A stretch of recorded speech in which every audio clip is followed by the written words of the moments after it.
Welcome to my channel Manutech. Today I will tell you about trigonometric Fourier series representation.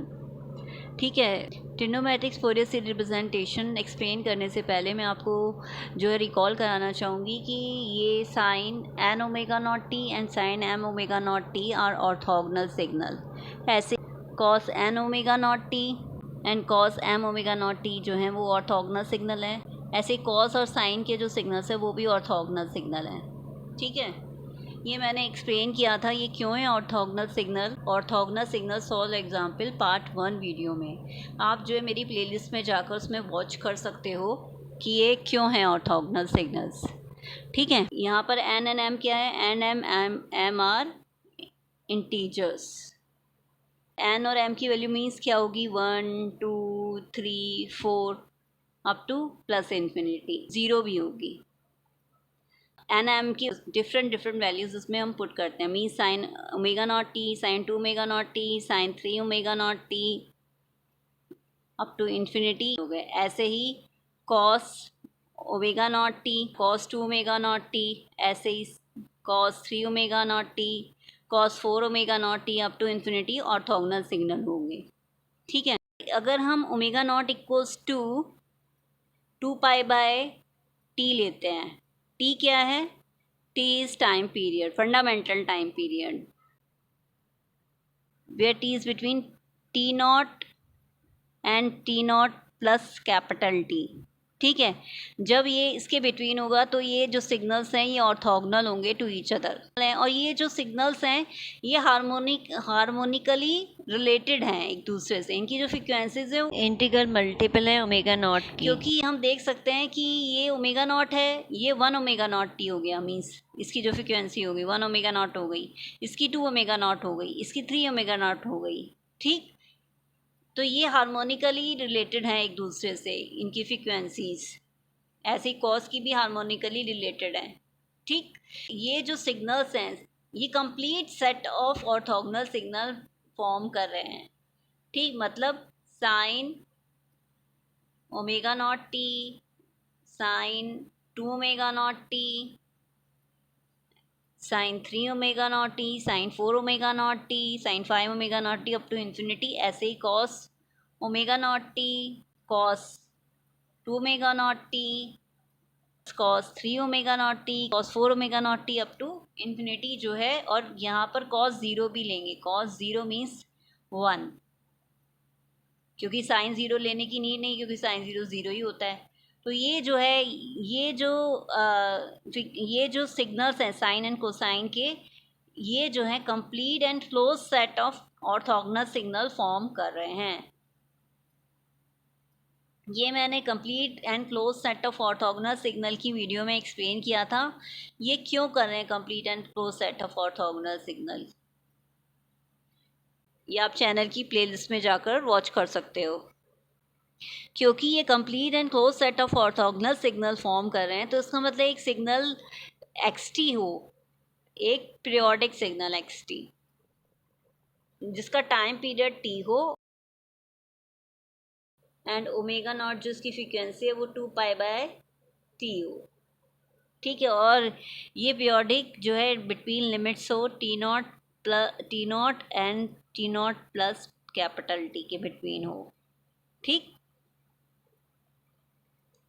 तो इसको जो है ये जो सिग्नल एक्स टी है हम इसको एक्सप्रेस कर सकते हैं इन साइन एंड कोसाइन फंक्शंस में। Means x t will be equal to a naught plus a one sine omega naught t plus a one cos omega naught t. First ले लेते हैं, a one cos omega naught t, a two cos 2 omega naught t plus up to so on, plus b one sine omega naught t plus b two sine 2 omega naught t plus up to infinity, a two b one b two b three. ठीक है, ये सब क्या है, ये सब जो है ये कोफिशिएंट है इसके। जैसे कि ऑर्थोगोनल सिग्नल मैंने एक्सप्लेन किया था, मीन्स अगर हमें एक सिग्नल को x1t को अगर हमें x2t के टर्म्स में एक्सप्रेस करना है तो उसमें एक कोफिशिएंट ऐड होता है C12। ठीक है, तो हम जो है उसको एक्सप्रेस कर सकते हैं x1t को x2t के टर्म्स में। तो जो C12 की वैल्यू थी वो किसके इक्वल आ रही थी, हमने इंटीग्रेशन किया, अगर हम पीरियोडिक सिग्नल ही लेते हैं x1t x2t को, तो t0 प्लस कैपिटल T की लिमिट्स ले ली इंटीग्रल की, उसके बाद x1t मल्टीप्लाई बाय x2t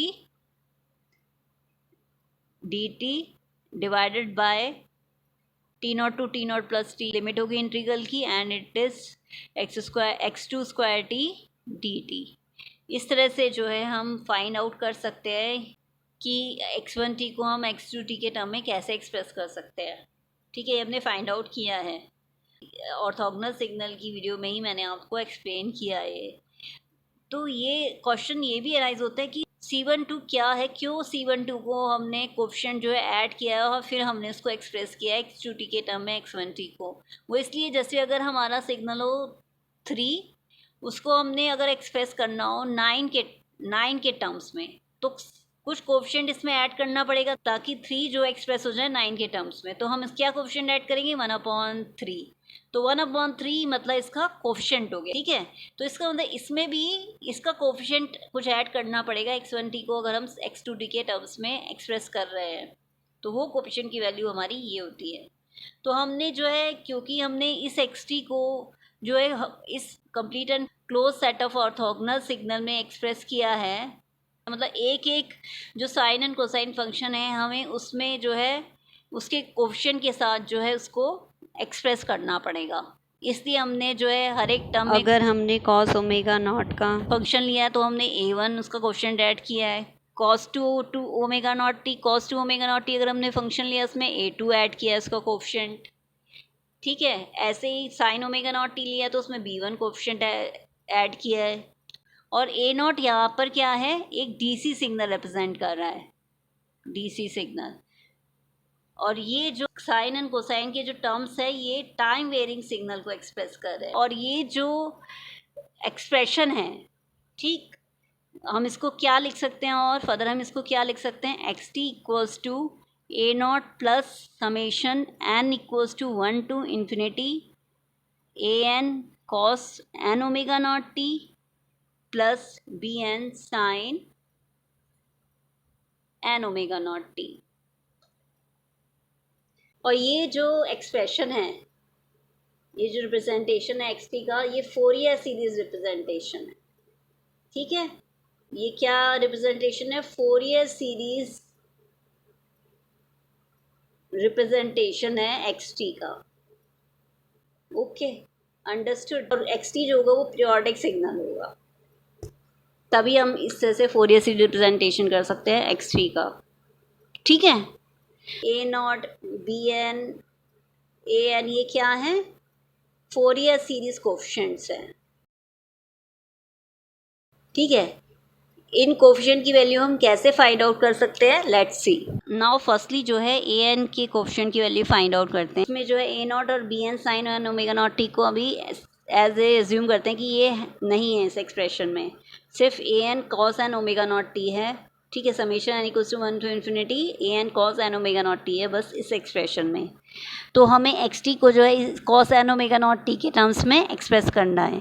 ठीक है, अभी मैंने बताया था कि अगर 2 सिग्नल्स हों और उसको हमें एक्सप्रेस करना हो दूसरे एक सिग्नल के टर्म्स में, तो उसमें एक कोफिशिएंट ऐड होता है C12, हमने इसे नेम लिया था, तो हम इधर जो नेम है वो an है उस कोफिशिएंट का। ठीक है, तो an किसके इक्वल आएगा इस एक्सप्रेशन के according, integral t0 to t0 plus t इसकी लिमिट हो गई, x1 क्या है यहाँ पे, xt। ठीक है, और x2t क्या है यहाँ पर, cos n omega naught t, क्योंकि अभी हम एज्यूम करें ये दोनों जो टर्म्स हैं वो नहीं है अभी।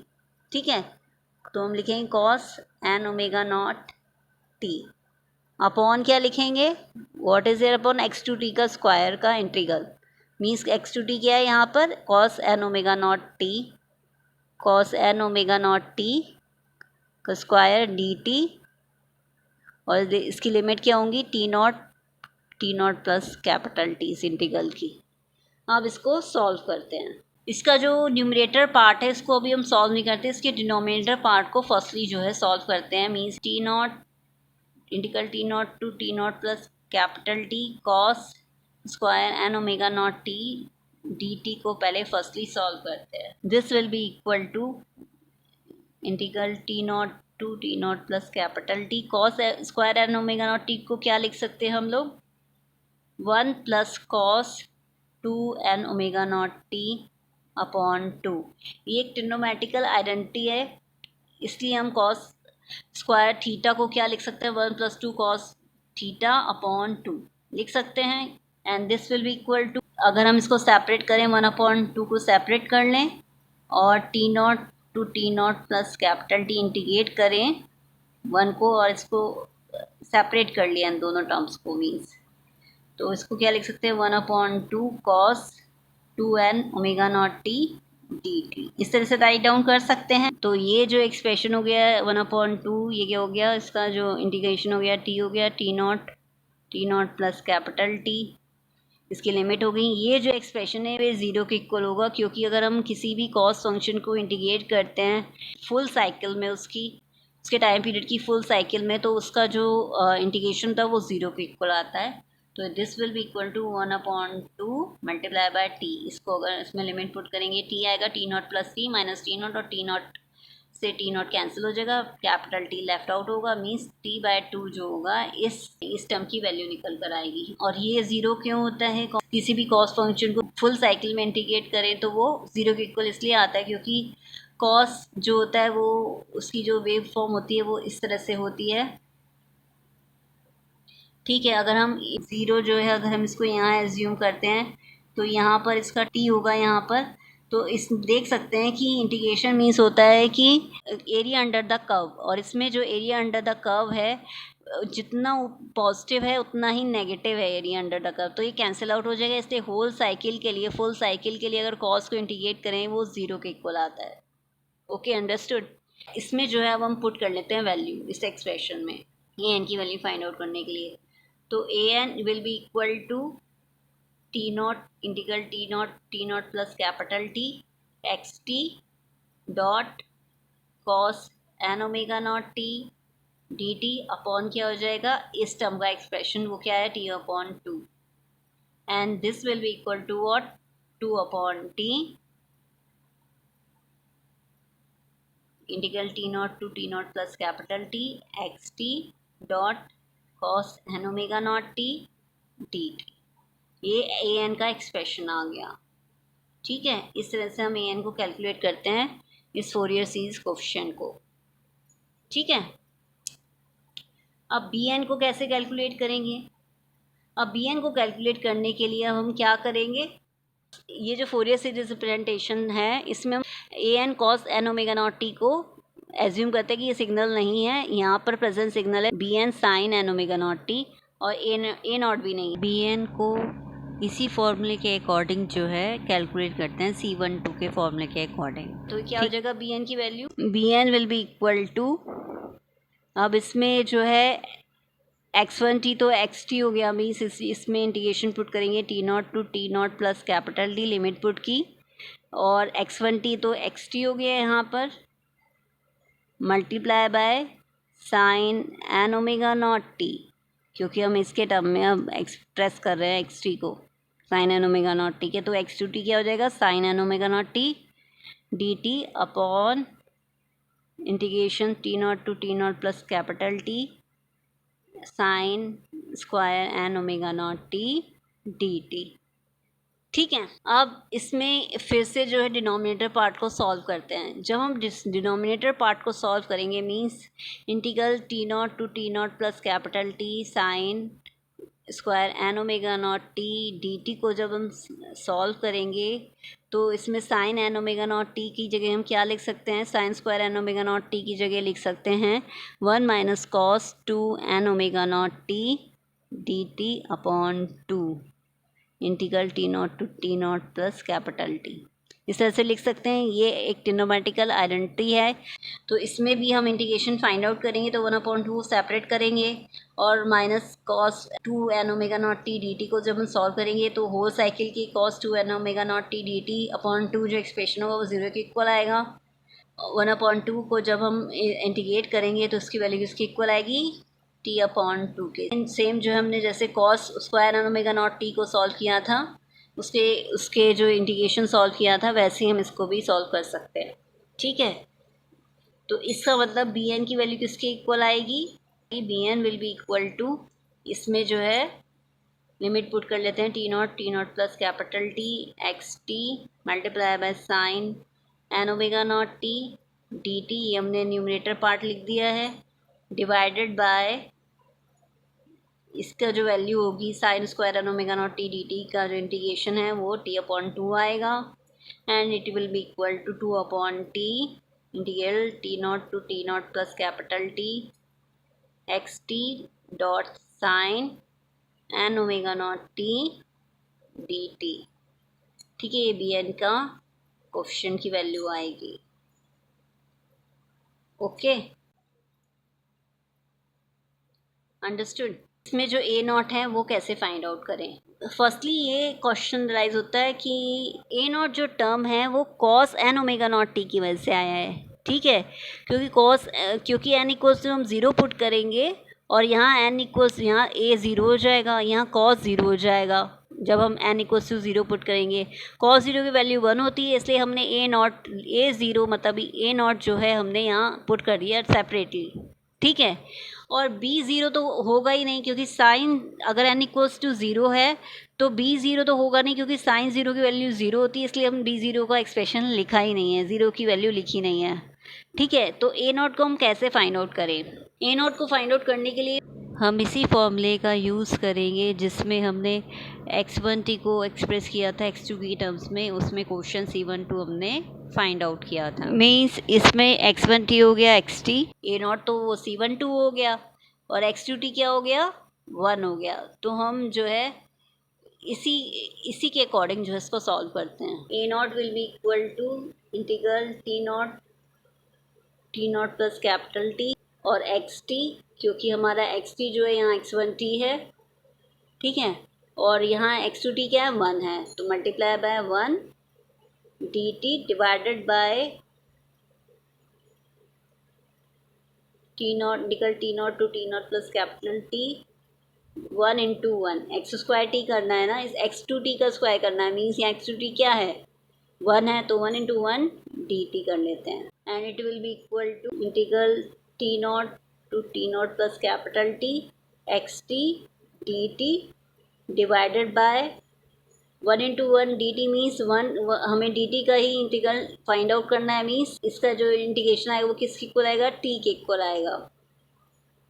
इसमें लिमिट पुट की T naught and T naught plus capital T, and it will be equal to integral T naught plus capital T x T D T upon T. क्योंकि इसमें लिमिट पुट करेंगे तो T naught plus capital T minus T naught आएगा, और तो T left out होगा। Means A naught की value किसकी इक्वल आ जाएगी? 1 upon T integral T naught plus capital T x T D T. इस तरह से जो हम ए नॉट की वैल्यू फाइंड आउट करेंगे। अब क्वेश्चन ये राइज होता है कि हमने फोरियर सीरीज एक्सपेंशन में ए नॉट को सेपरेट क्यों किया, बल्कि ए नॉट जो था वो cos N omega naught T का ही पार्ट है। ठीक है, इसी के एक कोफिशिएंट होना चाहिए, इसको cos N omega naught T के अकॉर्डिंग क्यों नहीं सॉल्व किया? अभी हम टी ए नॉट को फाइंड आउट किया था तो हमने x2t की वैल्यू 1 क्यों पुट की, कॉस 0 क्यों नहीं पुट की? ठीक है, यहाँ हम ए एन की वैल्यू में एन इक्वल्स टू 0 पुट करके ए नॉट की वैल्यू क्यों नहीं फाइंड आउट की? हमने ए नॉट को क्यों जो है डिफरेंटली फाइंड आउट किया? वो इसलिए क्योंकि अगर हम एन इक्वल्स टू 0 पुट करेंगे इसके डिनोमिनेटर पार्ट में, तो कॉस स्क्वायर 0 का इंटीग्रेशन हमें फाइंड आउट करना पड़ेगा ओवर द होल इंटरवल। तो इसमें जो है हमें एक्सप्रेशन पुट करना पड़ेगा इसके डिनोमिनेटर में 1 प्लस कॉस 0 अपॉन 2, जिस वजह से डिनोमिनेटर टर्म किसके इक्वल आ जाएगा? t अपॉन 2 के, जिसकी वजह से ए नॉट किसके इक्वल आ जाएगा? 2 upon T integral T naught plus capital T x T dot cos N omega naught T D T. But A naught is a DC term, एक डीसी सिग्नल है X T का, ये हम कह सकते हैं एवरेज टर्म है average component है एक्स टी का, या हम कह सकते हैं मीन टर्म है एक्स टी का, मीन सिग्नल है एक्स टी का ए नॉट। अभी जो हमने ए नॉट की वैल्यू फाइंड की थी ए एन के थ्रू, वो जस्ट ट्वाइस आ रही थी एक्चुअल ए नॉट की वैल्यू से, मीन्स एवरेज वैल्यू से, इसलिए जो है ए नॉट को सेपरेटली फाइंड आउट करेंगे। Okay, understood, thank you.